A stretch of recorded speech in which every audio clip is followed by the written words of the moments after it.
Sick and tired of being sick and tired. Had as much of you as I can take. I'm so done, so over being afraid. I've gone through the motions, I've been back and forth. I know that you're thinking you've heard this before. I don't know how to say it, so I'm just gonna say it, yeah. Fear you don't own me. There ain't no room in this story, and I ain't got time for you telling me what I'm not. Like you know me, well guess what? I know who I am. I know I'm strong, and I am free. Got my own identity. So fear you will never be welcome here. Take a minute, let it settle in. You probably never saw it coming.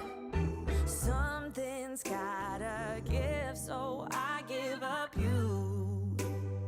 Oh, there's no room for you here, yeah, I've had enough. The no vacancy sign on my heart is lit up. In case you didn't hear it, here it is again.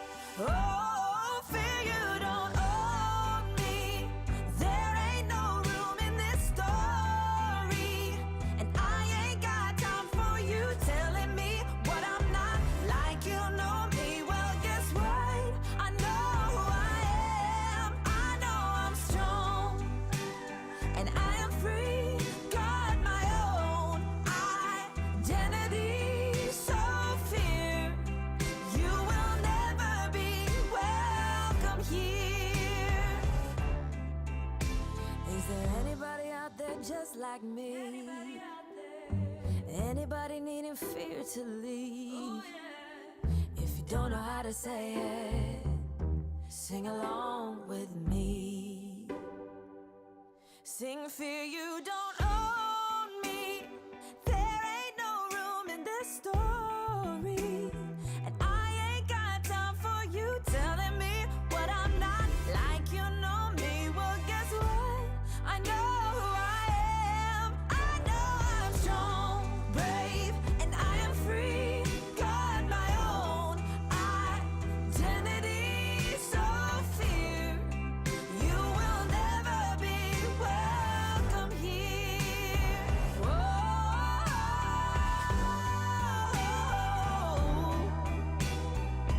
Goodbye, goodbye, fear. Whoa. You will never be welcome here.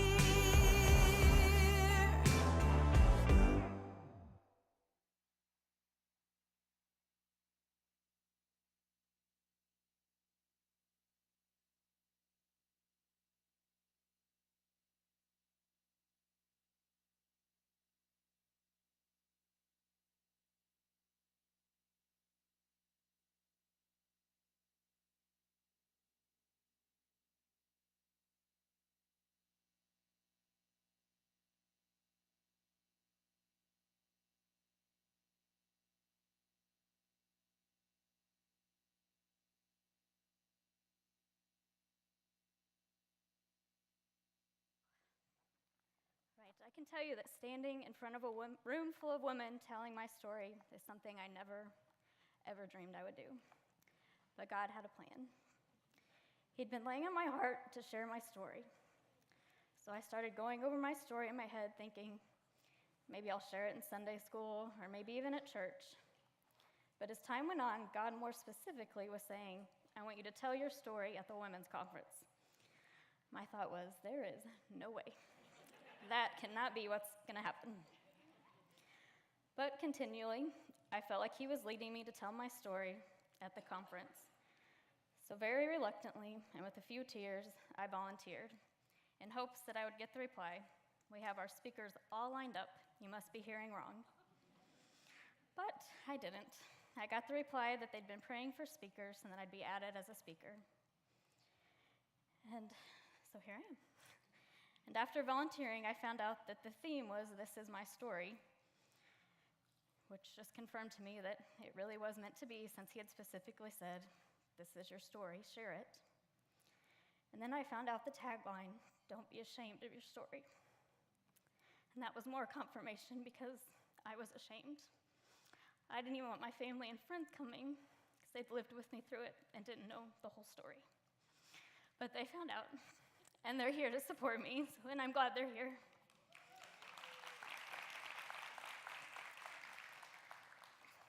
So here is my story. Growing up, my dream was always to be a teacher and a mom.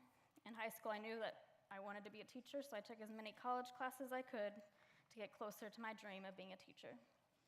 Went to Rend Lake for a year and then off to SIU to complete my bachelor's and receive my teaching certification. And I have to tell you, after hearing the two stories before, it was just more confirmation to me the passion that God put into me to be a teacher and what it really means to be a teacher and be there for your students. In high school and all through college, I dated my now husband. We got engaged while I was at SIU and married this summer before I completed my student teaching. I was very fortunate, and I got a job right after graduating as an aide, and the next year they hired me on as a teacher at that school. And as that first year of teaching came to close, I decided to start bringing up the starting a family conversation with my husband. When we got married, we decided we'd wait 5 years to start a family, so I knew it wasn't going to be an easy topic. So we started talking about it, and he said, we said 5 years, but not yet, we're not ready. So I let it go a few days, and I just talked about how fun it would be to have our own little family, and it's not gonna happen right away, it's gonna take time. We can do this. So he reluctantly agreed that we could start trying. Well, 1 month later, we were pregnant. I was ecstatic, and he was terrified.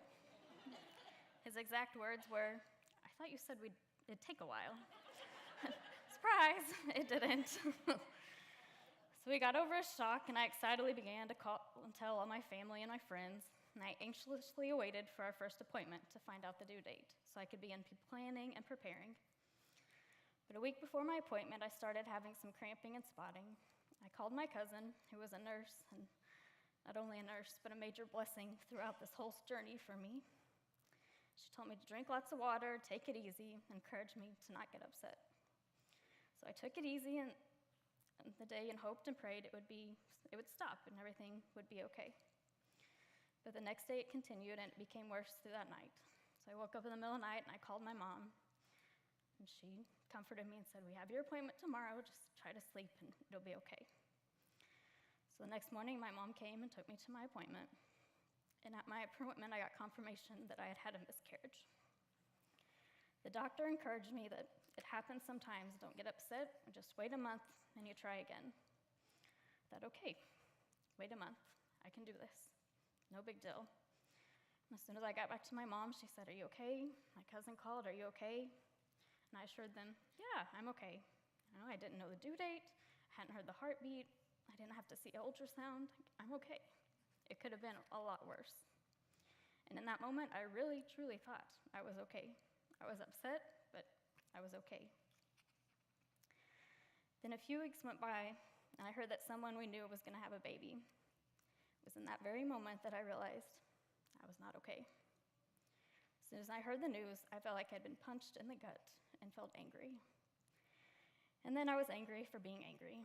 Why can't you just be happy? Don't be angry. But I tried to hide my feelings, and I went on with my day. Then that night, as soon as my head hit the pillow, the tears started flowing. All the anger and sadness that I'd been holding in, that I'd been hiding not only from everyone else, but from myself. I couldn't hold it anymore. I cried and I yelled as I tried to tell my husband what was wrong, because he was looking at me like, "You have lost it. Nothing's happened. What is wrong?" So I tried to explain to him. And I cried for the most of the night, and then the next day, I was, being a young teacher, took every chance I could to teach, so I was teaching summer school. I pulled it together and went and taught my class.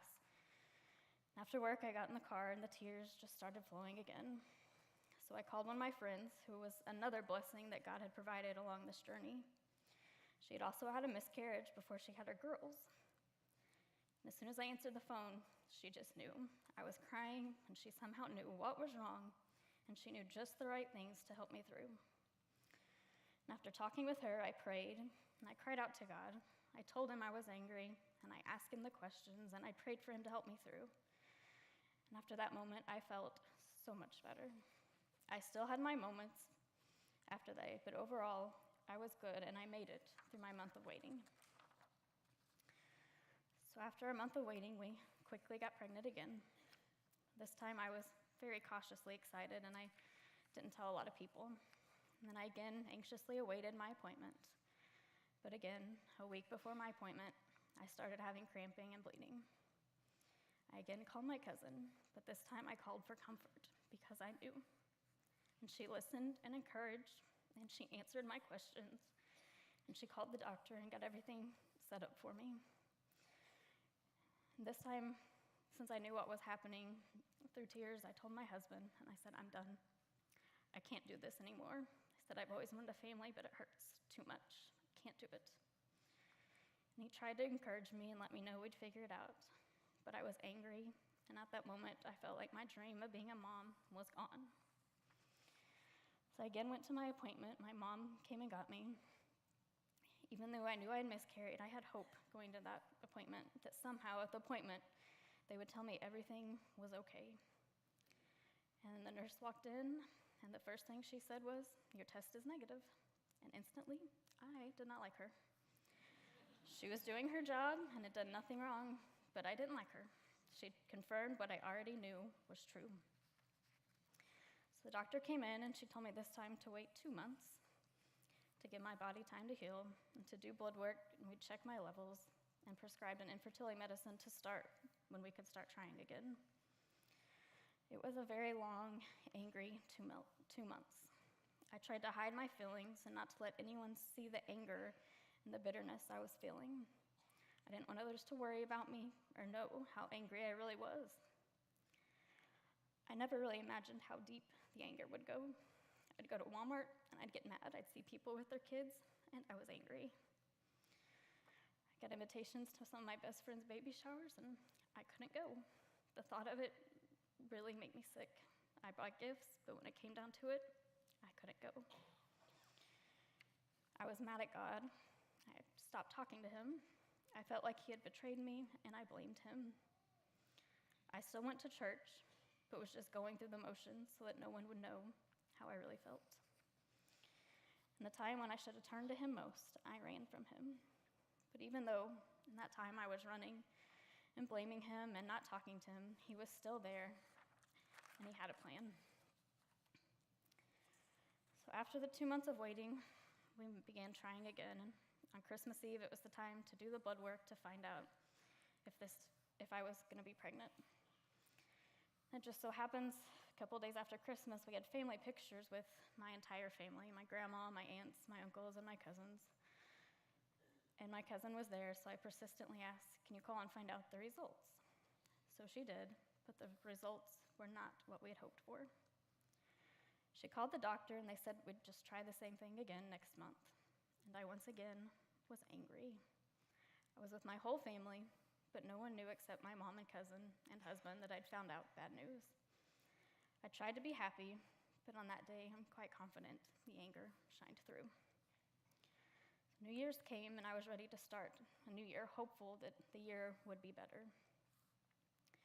As I went back to school from Christmas break, I just began not feeling well. I told a friend who worked with me that I just didn't feel right. She said, I think you're pregnant. I looked at her and I said, that's not possible. She'd been with me through this whole journey, and she was such a blessing. She encouraged me, she supported me, and even when I didn't want to believe it, she said, God has a plan. So I again said, it's not possible. I had that blood work done, and it showed it wasn't possible. And her response was, anything's possible. And I still just thought, no, it's not possible. That night I got home, and I still didn't feel good, so I decided, well, maybe I should go get a test. So I took the test, and I didn't even look at it for a while. I just left it in the bathroom, went about my business, and I thought, oh, guess I should go look. And I went in assuming it would be negative. But I took the test, and I looked at it, and it was, to my great surprise, positive. So after looking and re-looking to make sure that I was really seeing it right, I again called my cousin and told her that I'd got a positive pregnancy test, and she was just as surprised as I was and said, "I don't want to be a Debbie Downer, but I don't want you to be excited yet." So she again called the doctor, and through some of the blood work, we had determined that I had some other things going on, so she was able to call the doctor and get the medicines I need and get everything set up. So I then called my friend from work, and I told her, and she said, "I told you." And I told her, I'm not getting excited. And she said, "You can get excited. It's going to be okay." And she was right. This time, I made it to my first appointment, and I was able to hear a heartbeat, and what an amazing sound that was. I was a nervous wreck before every appointment, just waiting for something to be wrong, up until 20 weeks, when I got confirmation that I was having a healthy baby boy. That moment, I felt like I could breathe. After that appointment, I was no longer anxious, and on September 15th, I had a healthy baby boy, and my dream of becoming a mom came true.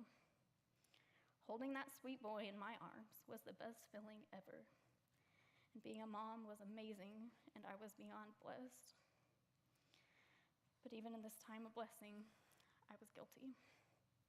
Guilty for being angry and mad at God, and guilty for not talking to him and blaming him. Guilty that even though I was mad, he blessed me with a baby when it didn't seem medically possible. I prayed for forgiveness, and I still felt guilty. I think back over the time of waiting and realized how much he was really there, and he'd provided along the way, and I felt guilty even more that I still hadn't seen it then. And finally one night I was laying in bed holding my baby boy, and was praying and again begging for forgiveness, and God said, "I've already forgiven you. You have to forgive yourself." And that night I gave it to him. I laid it all at his feet, and my burden was lifted.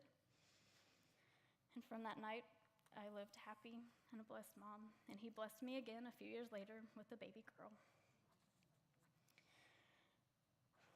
I'm going to end with this song, "Oh My Soul" by Casting Crowns.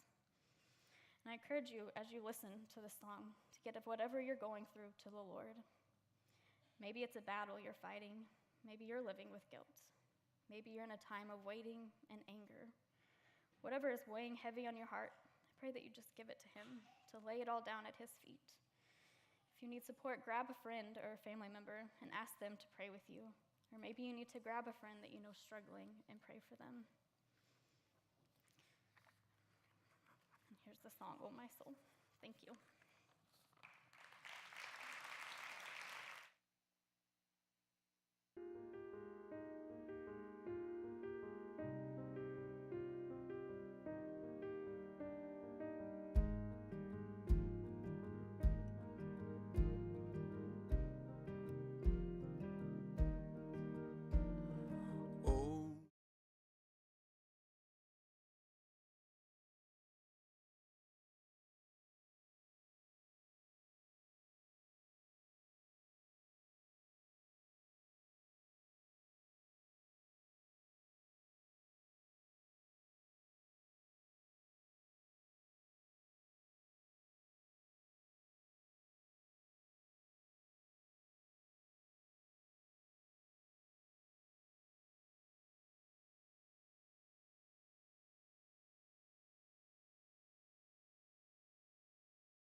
as the train goes through.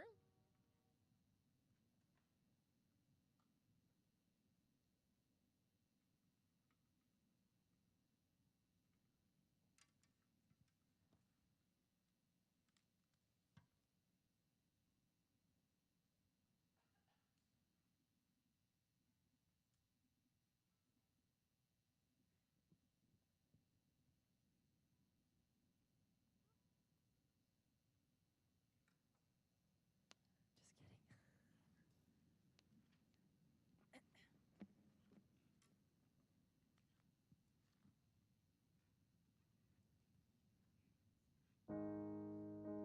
We're going to worship a little bit more for you, so you can stand and join us.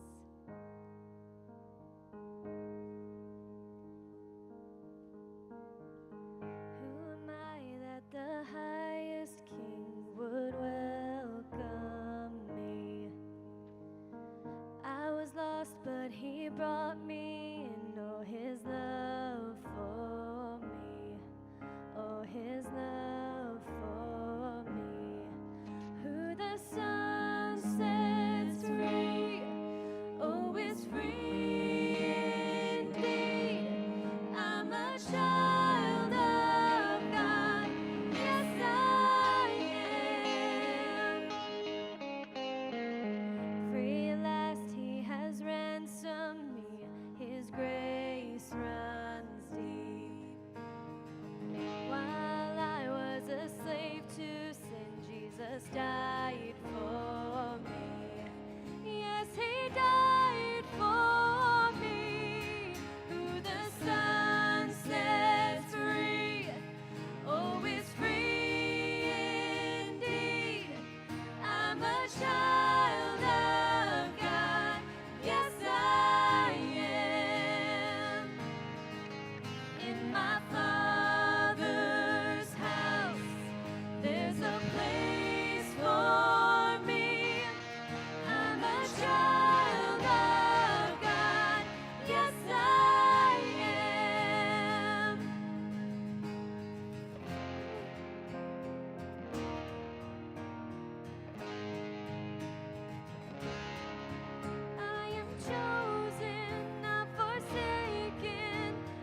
child of God.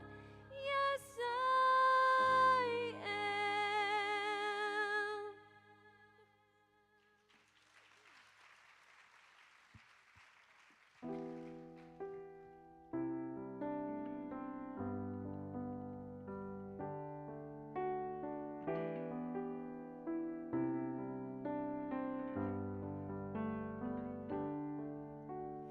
Father to the fatherless, defender of the weak, freedom for the prisoner. We sing, this is God in His holy place. This is God clothed in love and strength. Sing out, lift your voice and cry out. Awesome is our strong God, mighty is our God. With us in the wilderness, faithful to provide every breath and every step. We sing, this is God in His holy place. This is God clothed in love and strength. Sing out, lift your voice and cry out. Awesome is our strong God, mighty is our God. Sing out, raise your hands and shout out. Awesome is our strong God, mighty is our God.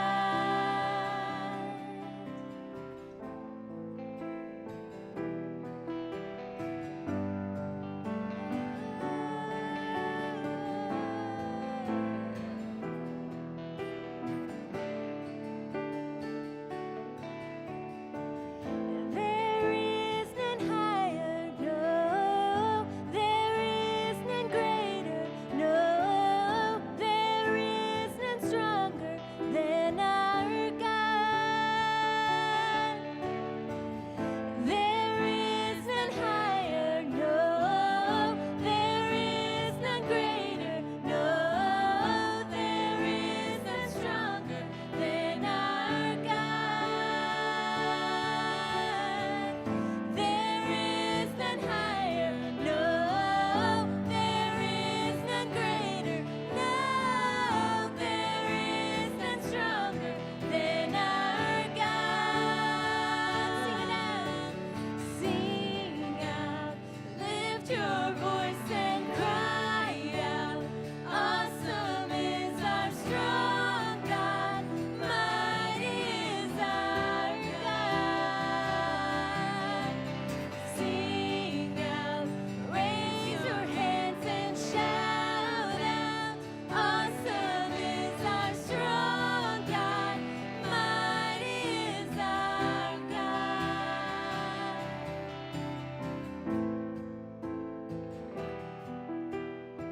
Just lift up your worship to Him today. We've heard some awesome testimonies and some stories of some lives that have walked through some things, and God has still proven to be strong and proven to be on the throne and in control of these situations where people thought that hope was gone and that their life was over. That God is strong. He is always strong, and He's always there for us. So we're going to sing about that again, that there is none higher than Him. And just lift your praise to Him, lift your hearts to Him, lift your needs, your hurts, your happies. Just cry out to Him right now. There is none higher, no. There is none greater, no. There is none stronger than our God. There is none higher.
guys, but I came here today expecting so much from God. And I've been given so much from these testimonies that have been said by these courageous women, from the worship we had before to the 3 ladies that we've heard already to the skit that we did with the women coming forward to share a part of themselves. And I pray today that we all leave here with some kind of healing, that our eyes are open, that we see the love that our Father has for us. Because every one of us in here, no matter our age, no matter where we're at in life, no matter what we're going through, what we've been through, we are His daughter. We are a princess of heaven. And we are loved by Him so, so much. So let this be our prayer. Let this be our declaration. Let this be praise to our God.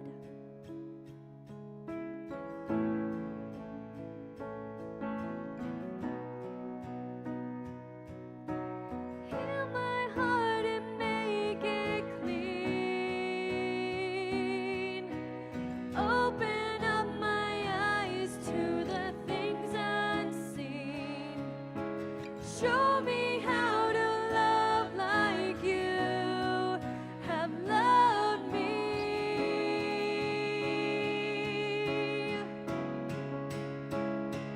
Oh, break my heart for what breaks yours. Everything I am for your kingdom's cause.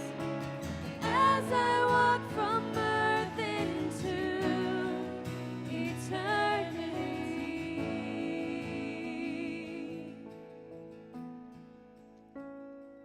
Hosanna, Hosanna, Hosanna in the highest. Hosanna, Hosanna, Hosanna in the highest. Hosanna, Hosanna, Hosanna in the highest. Hosanna, Hosanna, Hosanna in the highest. Hosanna in the highest.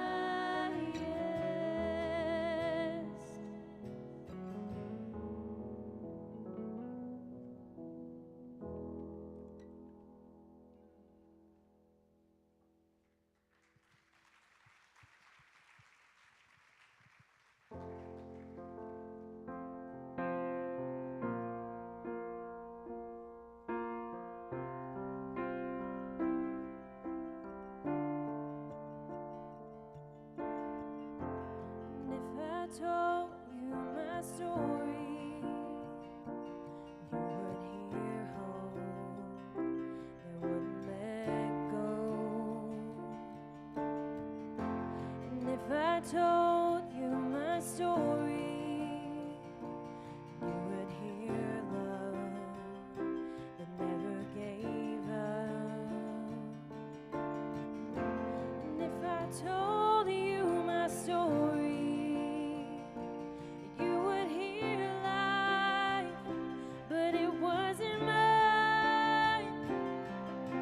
If I should speak, then let it be, for the grace that is greater than all my sin, of when justice was served and when mercy wins, of the kindness of Jesus that draws me in. Oh, to tell you my story is to tell of Him. And if I told you my story, you would hear victory over the enemy. And if I told you my story, you would hear freedom that was won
the day long. This is my story. This is my song. Praising my Savior all the day long. Tell of the grace that is greater than all my sin, of when justice was served and when mercy went, of the kindness of Jesus that draws me in. Oh, to tell you my story is to tell of Him.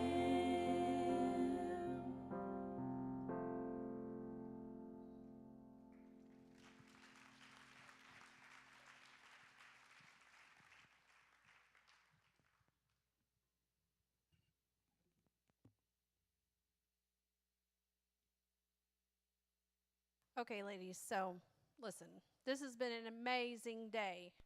It was far more than what I ever bargained for when I came in this morning. I'm just so blessed and so thankful for every beautiful face that has come through this door, because you're meant to be here, and I just know it. And so here's the deal. My pastor, as I'm sure most of your pastors, they're the best pastor in the world, right? But my pastor is the best pastor in the world. So something that he does sometimes is he encourages us to give a shout to the Lord, you know? And when he does that, I'm like, oh boy, like he's lost it. But here's what I want us to do. We're going to give a shout to the Lord. I just feel led to do it. I want y'all to stand up. Stand up. Come on. You can do it. He has blessed us. He has given us hope. He has shown us love. I'm going to cry. I'm going to try not to. But on a count of 3, I just want us, in whatever way you want to, give a beautiful shout to the Lord. 1, 2, 3. Woo! That was for Mark Miner. Okay, so I've got a few more giveaways. But before I do that, I want to remind you that if you would love to hear or read Michelle's beautiful story, she has some books back there on the table for you, and they're available. I can't remember what the price was. Did you want me to say that? It's fine. $10. Okay. So I would encourage you to read it. I want to read it. So here's the deal. We've got 4 more gifts to give away to you guys. And I'm going to ask for someone with a bouncy ball in their purse. Bouncy ball. You know, you've been to the birthday parties and you've brought the gift bags home and you took the bouncy ball away. I know you did it because I've done it many times. Anybody have a bouncy ball? No? How about a cupcake ring? I know you wear them. You even, after you lick the icing off, you put it on. I know you do. Cupcake ring? You're not going to look. Vicki can't look. No cupcake rings? How? You have crayons. I think that deserves crayons is good. Okay, so I also have a confession to make to you. One of my favorite places to go, and where most of my wardrobe comes from, is Goodwill. You can give it a round of applause. And it's so bad that my mom and my bestie over here, they set a timer for me when I go in. They say you have 15 minutes. So, but anyway, you know those like colored tags? Anybody got any of those? You've been popping tags at the Goodwill? Anybody? I even make friends at the Goodwill. You got them, girl? All right. Okay, nobody's been to the Goodwill. You have a receipt from the Goodwill, but you've already won all the prizes. Okay, the first gal to make it up here that has a nail file. First girl, come on, girl. Get it while it's good. Hey, you have to hug me too. Thank you. God glad you came today. Thank you. All right. Here we go. We got two more. That deserves a gift. Pass it on back. She's my Goodwill sister. Hey, the other day I was there and I was going through. Oh, no, you're good. Perfect. Thank you. Glad you came. I got to tell you my Goodwill story real fast before we go to break. So I got through there. I'd been there for a few hours. I like to look at every little item because there's treasure in there. And then I saw the sign that said blue tags 75% off, and I thought, oh, Lord, it's a quest. Like, now I got to put it all back, and then I got to go through and see all the blue tags. So I was there for another hour. Anyway, we're going to take a quick break, and then when we come back, we're going to hear our speaker. Oh, I said the books on the table. I did not say that part. The books on the table are for you. So if you see the books on the table and you would like to take one home, take it. They're free. They didn't come from the Goodwill.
Anytime a heart turns from darkness to light, anytime temptation comes and someone stands to fight, anytime somebody lives to serve and not be served, I know, I know, I know, I know.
redemption. Down a road that had no end, I was walking through the fire. I was living on the run, with my flesh lost in desire. I was drowning in the flood, but God, rich in mercy, you came to save me. Now I'm alive, but God,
Good afternoon, ladies.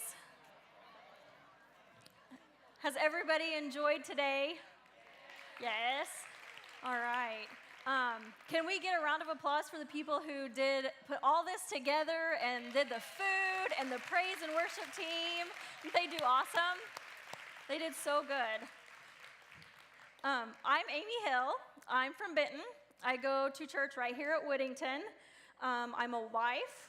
I'm a mom of 3 teenagers. Any prayers and or monetary donations will be accepted. I will not let you know what my car insurance bill is. I'm on the planning committee for the conference, and it has been a blessing. From the very first meeting to today, I am so excited, and I'm so proud of how it's all come together and how much God is going to take all these stories and just share them throughout our communities. I'm so excited that you're all here. Like I said, I'm on the planning committee, and when we were at our first meeting and we're discussing all the speakers and all these names were being thrown out and tossed around, and these names had big stories, like we've heard today. And some of you who know me know I have this problem that without thinking, I just blurt things out. Usually doesn't go well, gets me in a lot of trouble, but that's what I did at our meeting, and I said, I love all these stories, I'm so excited, I can't wait to hear them, but I think we just need like a regular mom who talks about regular mom problems and wife problems and everyday problems. And Tammy, bless her heart, she said, would you like to speak? I think you should pray about that. And I had a million reasons. I can't do that. I will cry. I will throw up. I can't do that. I cannot get up there in front of all those people and talk. I dance around and move my hands, and I can't do that. And so I went home, and I didn't pray about it because I knew I wasn't supposed to do it. And so the weeks went on, and I found myself making notes on my phone, and, oh, I could talk about this, and, oh, gosh, somebody probably needs to hear this, and, okay, I'm doing it.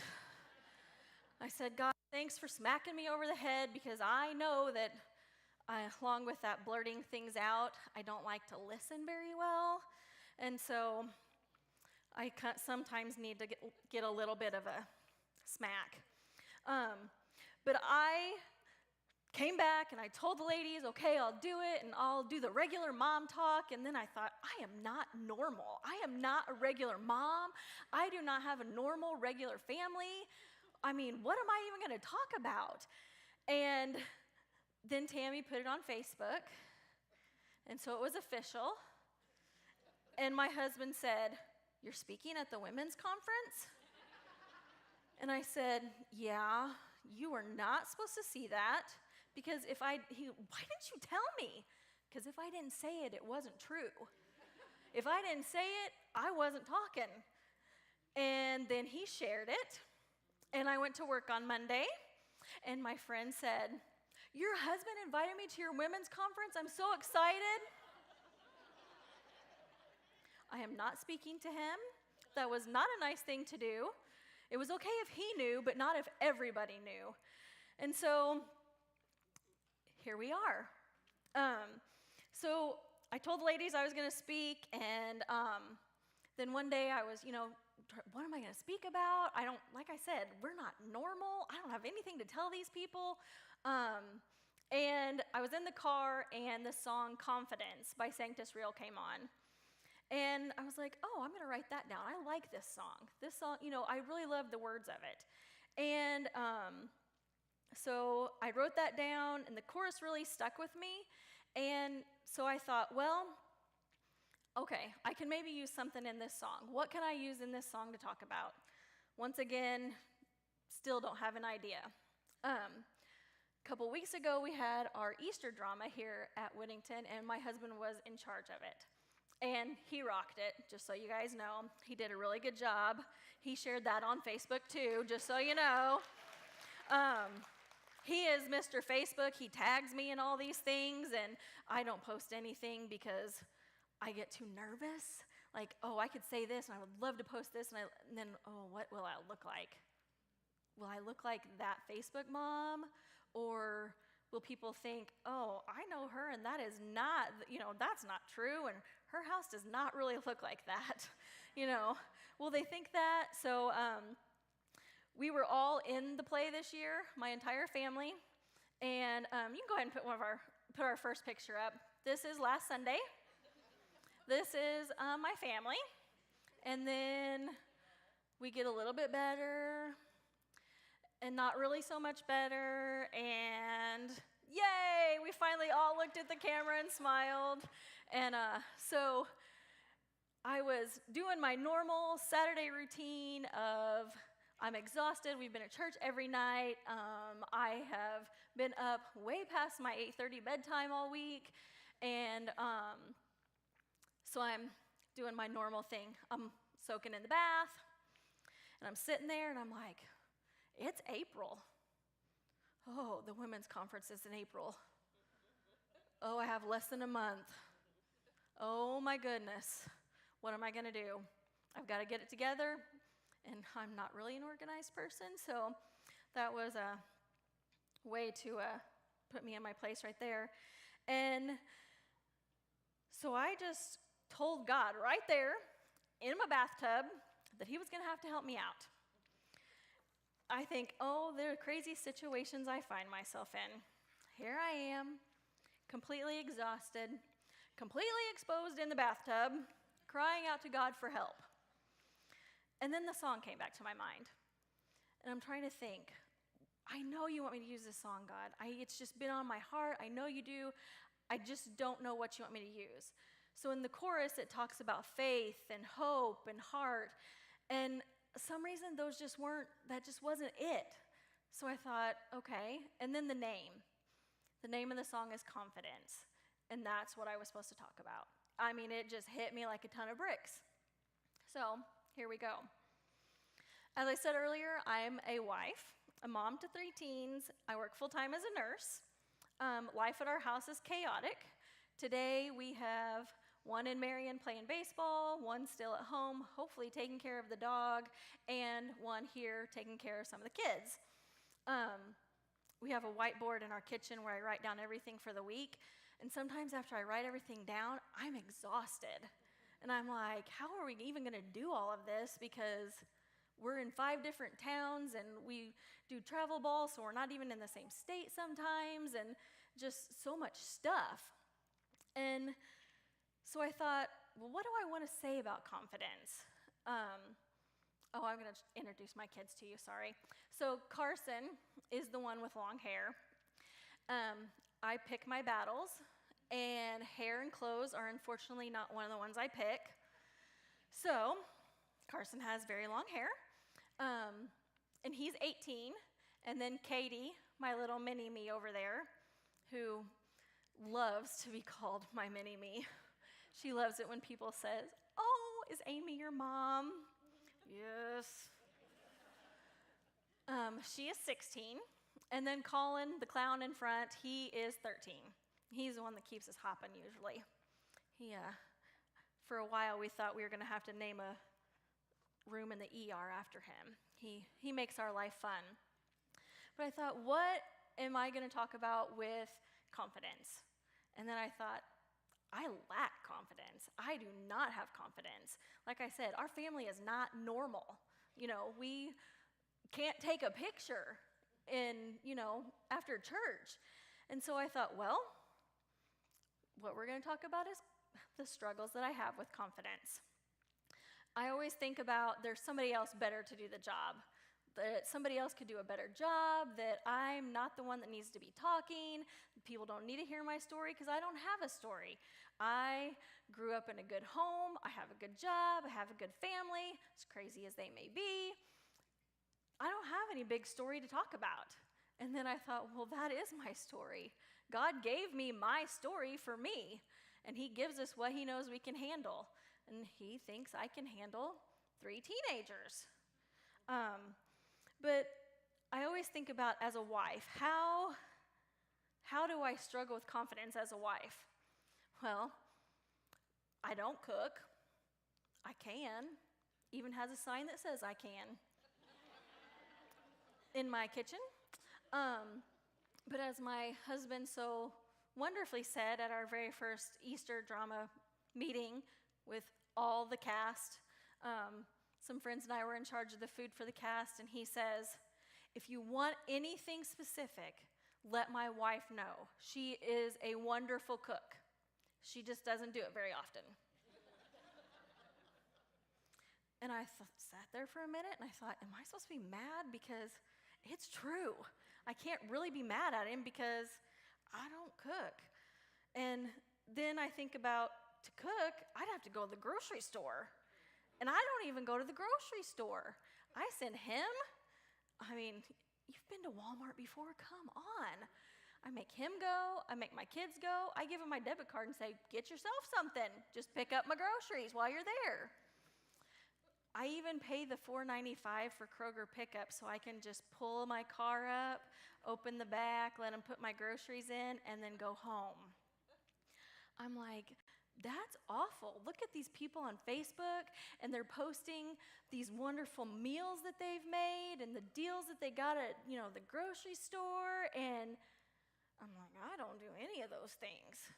And then, lo and behold, somebody will post a picture of this new cleaning thing, the great cleaning thing that cleans everything, makes their whole house sparkle and shine. I don't even clean my house. I'm like, everybody talks about how Saturday and Sunday are their favorite days. They get to spend them with their family, and, we have all this family time. I would agree with that, except for my favorite day is Thursday, because that is when Kendra comes to my house, and she cleans my house, and she scrubs my toilets, and she mops, and I can almost just lay in the floor and do a snow angel because I'm like, oh, it's wonderful. It's the one day I'm guaranteed to walk in the back door and not smell dirty socks or the overflowing trash can or the dog. And then I wake up Friday and it's a mess again. And there's like 3 loads of laundry sitting in my living room waiting for me to fold it. And I stare at it. And I eventually might fold it when I need to sit in the chair that it's taking up the space of. And I just think all of these things make me why I don't post on Facebook. Because I'm taking pictures of the family these were here, but, if this was at the house, it'd have to be, okay, so you have to stand in this corner so that nobody can see all of this back here. Because I don't want anybody to see all that garbage, Nobody wants to see all that. Nobody wants to see our dirty laundry or our clean laundry. But I think that these things are my job. They're my work. And one day I came across Colossians 3:23, and it just jumped off of Facebook at me. And it says, whatever you do, work at it with all your heart, as working for the Lord, not for human masters. Oh, well, I guess I could post on Facebook about my laundry and that I'm not perfect and that, my kids get in trouble and one doesn't do his homework. And I'm not doing these things for all my Facebook friends who I don't even see. We could be Facebook friends and I would have no idea. I'm doing these things for the Lord. And it doesn't matter to him if I pay somebody to clean my house or if I clean my house. It doesn't matter to him if we have pizza every night or if I cook some big, huge meal. Not going to happen, but. Or it doesn't matter to him if I go do the grocery shopping or if I have somebody else go do the grocery shopping. I'm just supposed to do whatever I do in a way that's pleasing to the Lord. So if ordering pizza is pleasing to my family and pleasing to the Lord, I am going to order that pizza with, all the gusto that I can. And I'll get a tip to the driver because they have to come to our house so much and then deal with our dog barking because you knock on the door and he thinks he's crazy. So I thought about all these wife things, and then I think, oh, motherhood. Oh, gosh, my confidence in motherhood, why did God give me these kids? Does he not know that I'm crazy? Does he not see the kind of person that I am? Does he not see what I did when I was a teenager? What does he want me to do with these people? I was confident in the whole taking care of a baby because my mom's always had a daycare in her house, so I could change diapers and feed babies and do all that stuff with the best of them. But then they get bigger, and then they talk, and then they say things that make you want to choke them, and that's frowned upon. So I'm like, God, how am I supposed to deal with these kids, Like, what am I supposed to do with them? And some mornings I feel like I just need a do-over, like get up and I'm doing good and thinking, okay, we're on time this morning and we're all going to make it out the door. And then the kids get up and then they all start fighting. And then I just want to go back to bed and wake up and do it all over. And, I'd love to say I'm the mom that goes in there. It's, oh, wake up, wake up, wake up. Yeah, that's the first time. Then comes the second time. Okay, you're going to have to get up. And then the third time, get out of this bed now. And then the fourth time, if you're not in that car, I am leaving you. I don't care if you don't go to school. I'm not calling you in. You just have to suffer the consequences. Get out of bed. And then I think, gosh, I shouldn't talk to my kids like that. And I do. And they always remember those projects. Or, oh yeah, Mom, I needed $20 for this. Yeah. I mean, it's 7 o'clock in the morning. Do I look like a bank? I have no ATM card slot anywhere. I'm sorry. I can't just, I don't keep cash because you people take it from me. I got to work one day and we were going to order lunch, and I opened my purse, and I opened my wallet. I said, well, at least they left me a couple of dollars. It was laying open, the change purse open. There's my $2. I hope that's all I need because that's McDonald's dollar menu. Here I come. That's all I'm getting today. And then I think about all the failures, the costumes I didn't make. Like everybody has all their big Pinterest costumes on their kids at Halloween. And I'm like, gosh, I guess I have to get on Amazon and buy them a costume. And, just the times that one day, for a Mother's Day project, Carson wrote, it's one of those little things you fill out. My mom cooks the best, don't laugh, chicken noodle soup. And I said, yeah, man, that can is hard to open. We must have already had pizza that week, and that stuck out to him that we had chicken noodle soup too. I don't know. But that just makes me feel like a failure. And I just wonder, is there anything that I'm teaching these kids, besides not how to cook, that's getting through to them? And then I'll see them helping somebody else or holding the door for somebody or just getting along. It's like, okay, maybe something is sinking in. Maybe they are getting it a little bit. And like I said, Carson, he's 18, and he's getting ready to graduate in a few days from Benton High School, but we won't talk about that. So he's been doing all these scholarship essays, and I just happened to read one, and get your hankies ready, ladies. He said, "It was only because of the Lord that I was able to discover my passion and change to become the person I am today. I look forward to seeing what all I can accomplish in God's name and hope to have a major impact on the future of the world." I kind of feel like a mom win right there.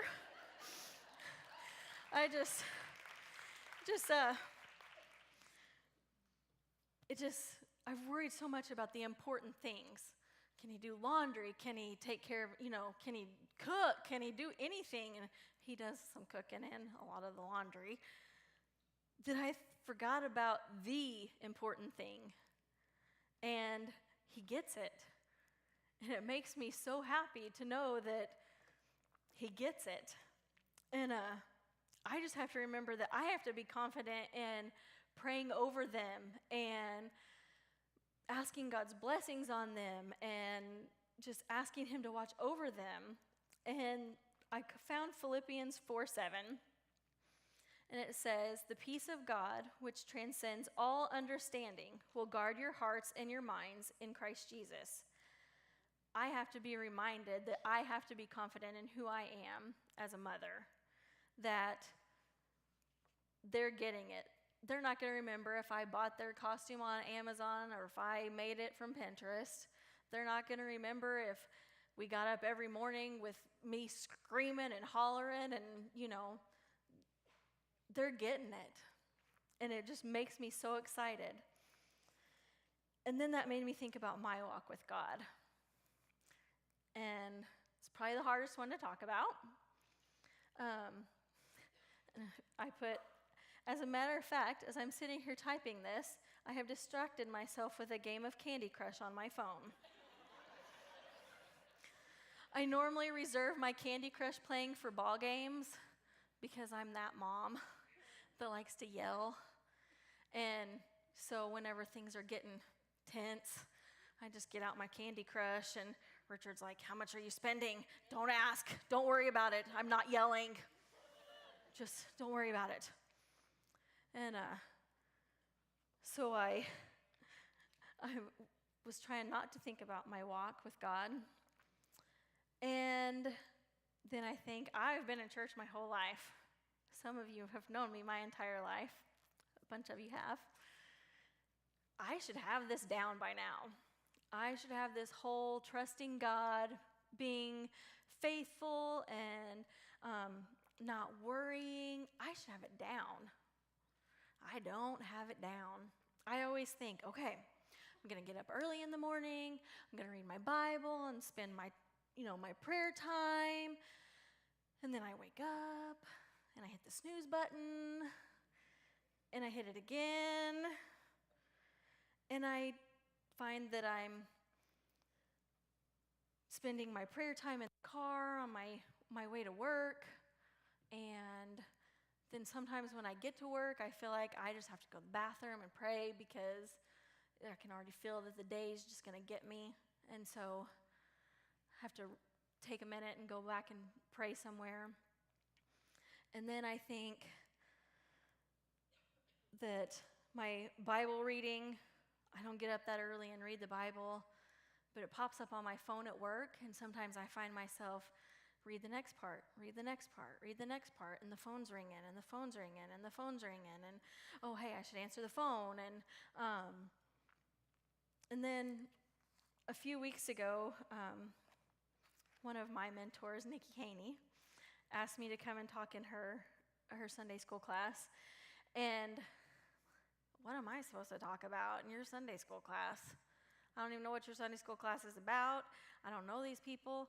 Okay, here goes. And then I walk in, and I see all the people, and we're all in this little bitty room, and oh my goodness, why did I tell Nikki I would do this? And then she walks in. She wasn't supposed to be there. How am I supposed to talk in front of one of my mentors? How am I supposed to say something that's going to minister to her? I can't do this. And so I just went with it.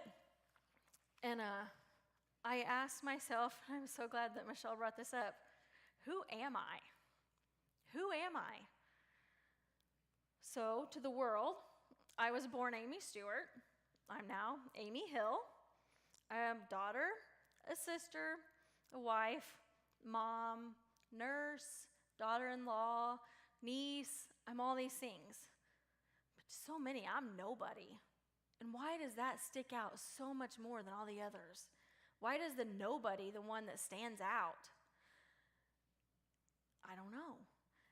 And so then I thought, okay, I'm going to go to the Bible. And I've got my trusty Youth Walk devotional Bible that I've had since I was in high school. And it has all these topics. And I'm like, okay, I need a topic. What can I talk about? And I found a chapter in Exodus. I'm going to read a few verses. And I apologize, I do not know how to say most of these names, so you get what you get. Then the Lord said to Moses, "See, I have chosen Bezalel, son of Uri, the son of Hur, of the tribe of Judah, and I have filled him with the Spirit of God, with skill, ability, and knowledge in all kinds of crafts, to make artistic designs for work in gold, silver, and bronze, to cut and set stones, to work in wood, and to engage in all kinds of craftsmanship. Moreover, I have appointed Oholiab, son of Ahisamach, of the tribe of Dan, to help him. I have given skill to all the craftsmen to make everything I have commanded you." And I thought, I've never heard of these guys in my life. Why did God lead me to this passage when I'm trying to figure out who I am? And I thought, well, if I've never heard of these guys, so they're nobody, but God found it important enough to put their names in the Bible, then he finds me important enough to put my name down. And I'm important enough for my story and to have my story. And then I think, gosh, this Bezalel guy has all these things listed about him. And this Oholiab, he just gets son of Ahisamach, tribe of Dan. Why? Why does the Bible do that? Why does God say so much about one person and then here's your little line? Why does that happen? And does that make Oholiab any less important? No, not at all. So, just like, I don't always post things on Facebook, does that make me any less important? Or the moms that do post on Facebook every day and every meal that they make and every, thing that their kid does, and does that make them more important? Not at all. Definitely not at all. Because God knows my story. And yeah, my story doesn't have any major ups and downs. My story doesn't have any great trials or anything like that. My story is just exactly how it's supposed to be. And I am just exactly the same person that God wants me to be. And so, as we're ending here today, I want you to think about who you are. Are you confident in the woman God has made you to be? Are there areas in your life that you're struggling? We're going to play the song that kind of influenced my talk today. And if you're struggling with anything, or you would like to pray with someone, come on down. We've got people here that would be glad to pray with you. This is what we call, here at Whittington, we call it ministry time. And it's an invitation to get up and to minister to each other, to reach out to somebody that, maybe God's just laid their name on your heart and that you feel like you need to go to them and say, hey, God's given me your name, and let me pray for you. I don't know what's going on. I don't know what struggle you've got right now, but just let me come and pray for you, and have confidence in doing it. Have confidence that your story is your story. Your story is not going to be the same as my story. Your story is not going to be the same as Amanda's story. Your story is not going to be the same as Michelle's story. It's not going to be the same as Miriam's story. We all have our own story. And just like on our shirt, when you take those dandelions and you blow those seeds, your story, you never know where it's going to land. You never know where those little seeds are going. You never know whose lives they're going to touch and who needs to hear your story.